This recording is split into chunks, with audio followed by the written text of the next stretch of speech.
Hello, my name is Andy and I am the Village Idiot. I'm armed with a car and a GoPro and an unhealthy amount of time on my hands. I'm using that time to attempt to visit every civil parish in England.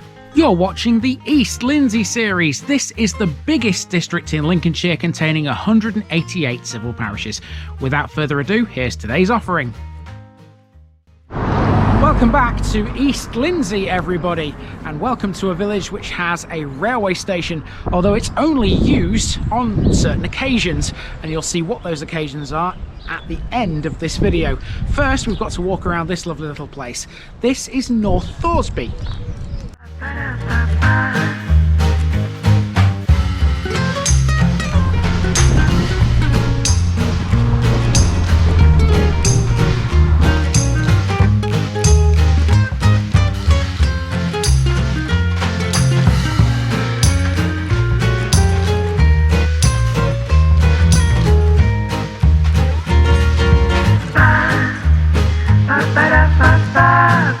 Here's my disclaimer for people who may be watching me for the first time. I say things as I would in my native accent and dialect. As a result, I may not pronounce things in the same way as the locals do. Remember, I'm a visitor. It's impossible to know everything.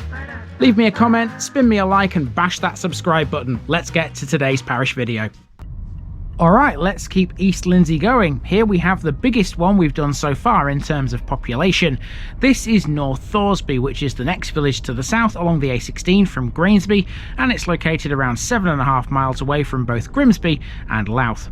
Like Thoresway and Thorganby just over the border into West Lindsey, the name North Thoresby is another that makes a reference to the Norse God Thor, indicating this is another corner of Lincolnshire that was strongly influenced by the Vikings. It does have a twin, South Thoresby, which is also in East Lindsey, located to the south of Louth.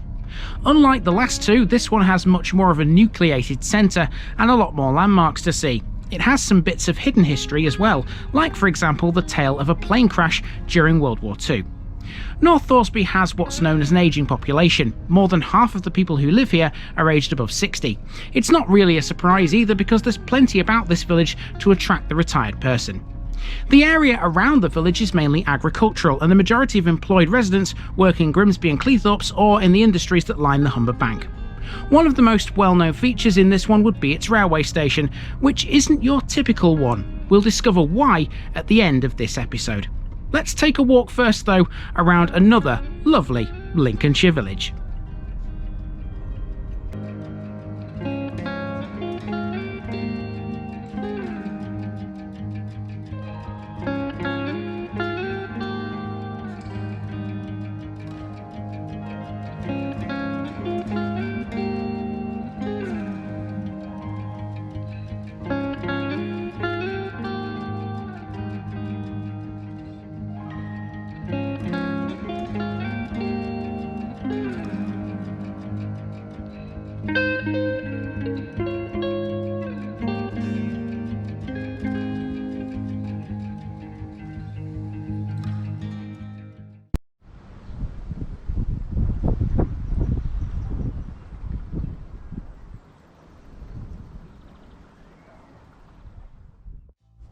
We begin our journey here on Ludlow Road. Ludlow is located just to the south of North Thoresby, and the two are linked in more ways than one. Our first landmark is a chippy, outside which is a bus stop. North Thoresby is served by the same number 51 service we met in Waith. The service also runs through Ludlow, and North Thoresby is also served by National Express routes which connect Grimsby to London and Westwood Ho, both of which stop on the A16. Something else that runs through North Thoresby is a Roman road, which was believed to have been a route for transporting salt from the coast to Lincoln. Approaching the end of Ludlow Road, we come to the Wesley Centre. This was originally a Wesleyan chapel, a school and a schoolhouse. It was built in the mid-19th century, and in 1985 it was converted into a community centre. The school would relocate to a new building on the High Street. We'll see that later. Okay, we've made it to Station Road. Now, the station I talked about earlier is on this road. It's a long way down there, but we'll see that at the end of this video. Let's carry on down here. We need to take a left turn in a few moments and head up towards our next area of North Thoresby.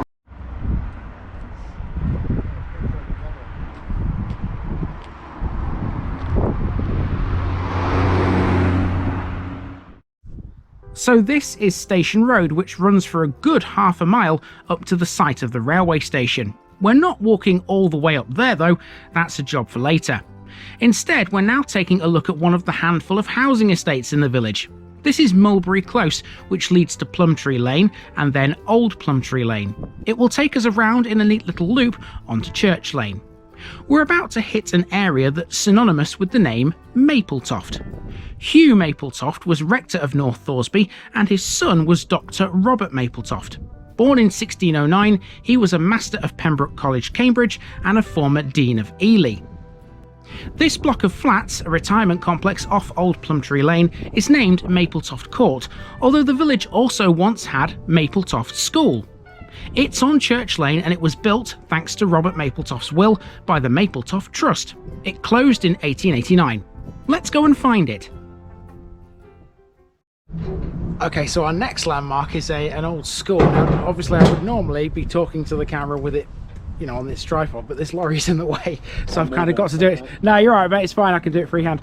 So here we have a little bit about the old school. The old school is right there, behind that tree. Probably can't see it very well, but I'll go up there in a minute anyway. And the sign reads, Mapletoft was the last schoolhouse occupied by the Mapletoft Trust, founded in 1680 under the will of Dr. Robert Mapletoft. The school closed in 1889, but grants from the trust are still made today towards the further education of young people between 16 and 25 years of age who have attended North Thoresby or other state primary schools and have lived in the civil parish of North Thoresby, Grainsby and Louth for a continuous period of 5 years. So let's have a better look at the school. Go to the end of the lorry, and there you go. That's the school right there.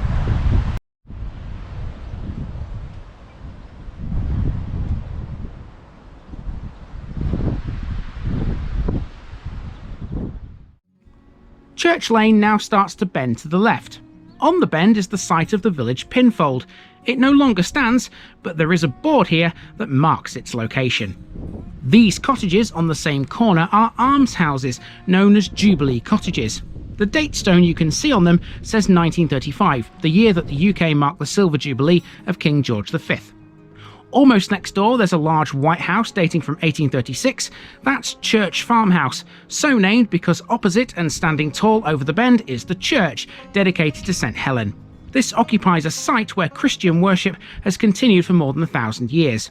It dates in part from the 13th century, but like most churches of its age, it's seen many alterations from an original simple room to an edifice with north and south aisles. The south aisle has since been demolished, but remains of it survive inside. Also inside is a memorial tablet to the 19th century architect Francis Bond, who was born in the village. Okay, in the porch we've got a notice board, so you know the game by now. One of those goes on it, and there you go, that's North Thoresby done. Let's head into the church. There's a notice here saying, polite notice, new carpets fitted in church, please wipe your feet before entering. Okay, fair enough, we will. Considering I have been walking around some muddy places before I came here today, I think it's a good idea if I do. Okay, the door is closed. We are in the church here in North Thoresby. So, first thing I've noticed is the stained glass at the far end over there. These carpets are quite comfy actually. The cushion, the sort of bouncing on them, which is interesting. They're very good. They're very nice. Okay, so nice bit of stained glass above the altar. We've got the organ here on the left. There's a lack of tablets on the wall in this chancel. Can't see any. Plenty of nice things to look at though. Some interesting flowers in each of the windows. There's certainly a lack of tablets. There might be some out here in the nave. So on this right hand side here we've got one in memory of Francis Bond, author, son of William and Sarah Bond of North Thoresby, 1850 to 1918. They gave of their substance and their labour plentifully, or without a stint, without, can't read that word. Is that stint? Nor counting the cost. Okay, don't know whether that makes any sense to me, but there we go. That's one of the tablets anyway. Some interesting coats of arms in this corner here. This is called the children's corner. every part of this church is open, but this is a special place where children can bring gifts of flowers, read or look at pictures, and speak in their hearts to God. That's nice. You don't see that in every church, do you? That's very thoughtful. There's something to do with the British Legion up here, North Thoresby and District Branch. And then right next to that, we've got like a little kitchen type area where we have Mary and Jesus. Okay, let's head back out of the church then now and continue walking around North Thoresby, see what else it's got. It's not a long route this by any stretch of the imagination. We're about halfway round. I'm really enjoying this one up to now.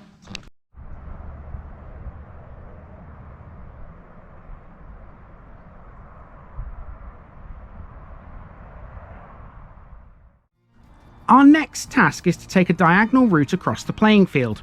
Based in the East Links football combination, this is where North Thoresby Football Club play. The corner of the playing field has a little path which runs over a stream and past this telephone exchange before emerging into the car park of the Halfway House. One of two pubs in the village, the Halfway House was formerly known as the Marquis of Grainsby. We'll see the second pub, the New Inn, later. Let's head up the High Street now. Here's the Store Green, which is the base of North Thoresby Bowls Club. World Ladies Bowls champion Amy Monkhouse first became interested in the game at this very club. Just beyond that is a new build street called Lancaster Gardens. Keep that name in mind, it'll become important later. And then we pass the Garner Cricket Field where North Thoresby Cricket Club play. Got a lot of sports related things this one, hasn't it?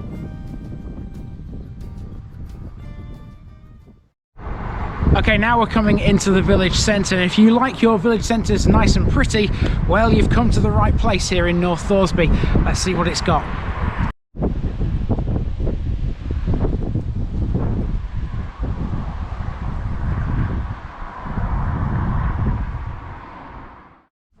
When the primary school relocated from the Wesley Centre in the 1980s, it moved here, and it's still going strong. Opposite this, there's a holiday cottage. Properties in general now become more of a terrace nature. The centre of the village, while still the high street, is locally known as the Square. The most iconic building in the centre is the farmhouse. That's the thatched cottage in your shot now.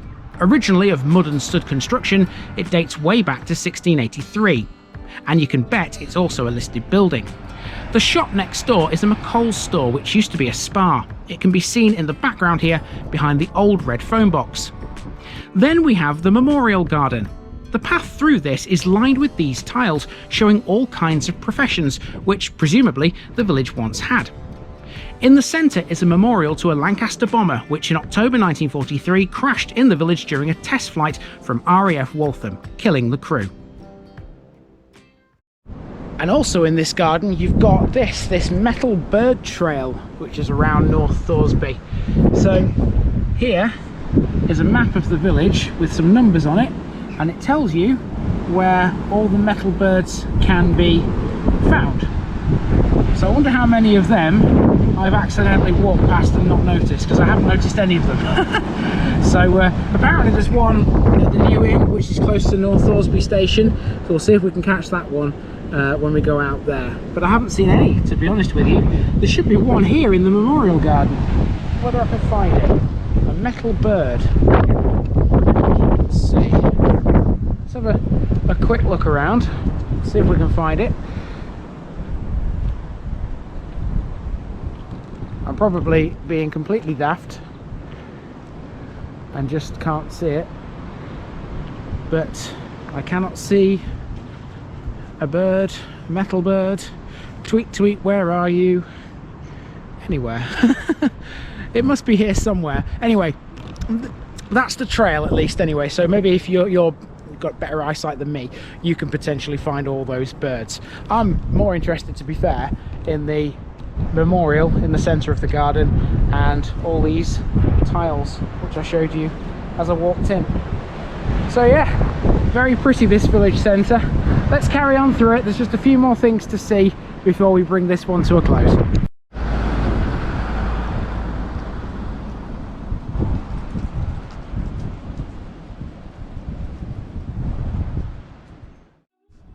Back to the square now. Here's the old bakery. Built in around 1847, this has been many things, including a butcher's and a blacksmith's. It has a charming and checkered history.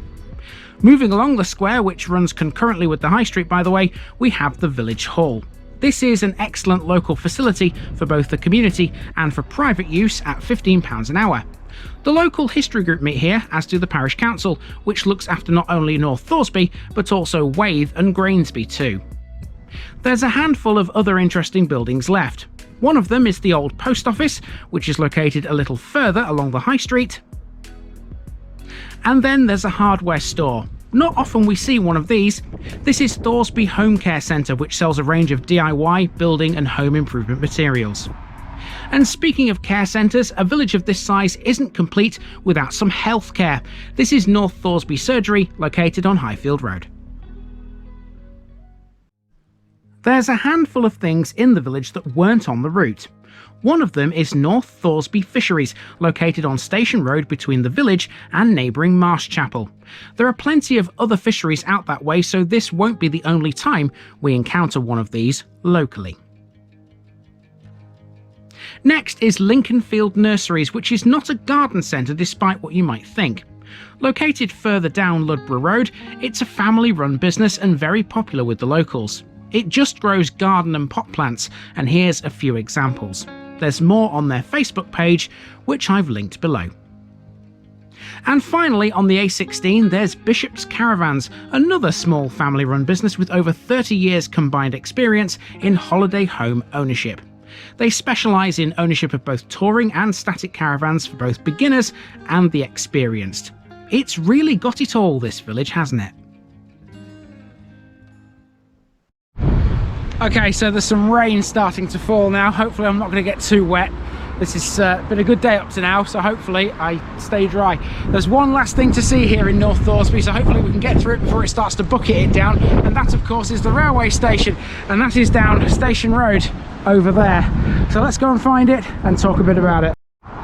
Okay, so we've driven to the east along Station Road, and we find ourselves outside the New Inn, the pub I mentioned earlier. There we go. There's also the site of the station. I'll just come out of the way of this car. There you go, you can get in now. You can just see in the distance there, beyond the lorry, there's a set of crossing gates, and that's where the station is. It's a very interesting area, this. Lots to talk about. The pub, the station, the railway line. I think there's even a signal box down there as well. Let's get to it.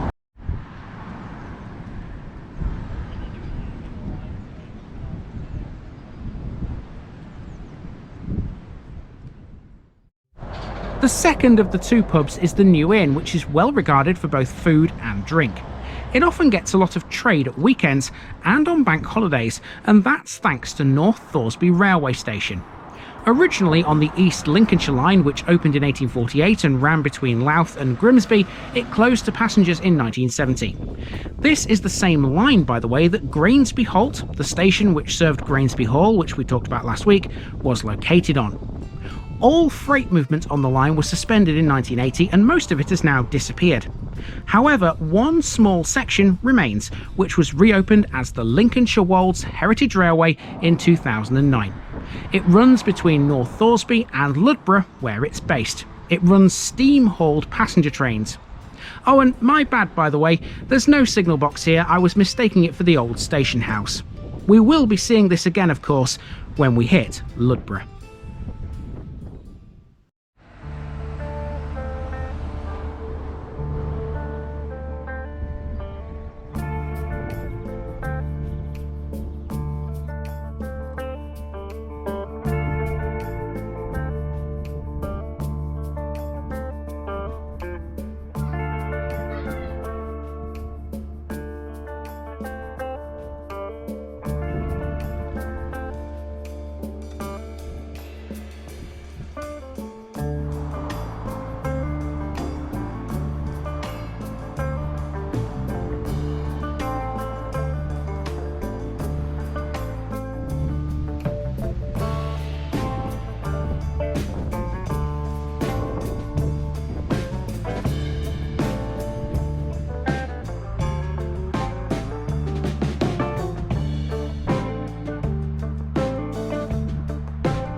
So it looks like the rain has now passed. It was just a short, sharp shower.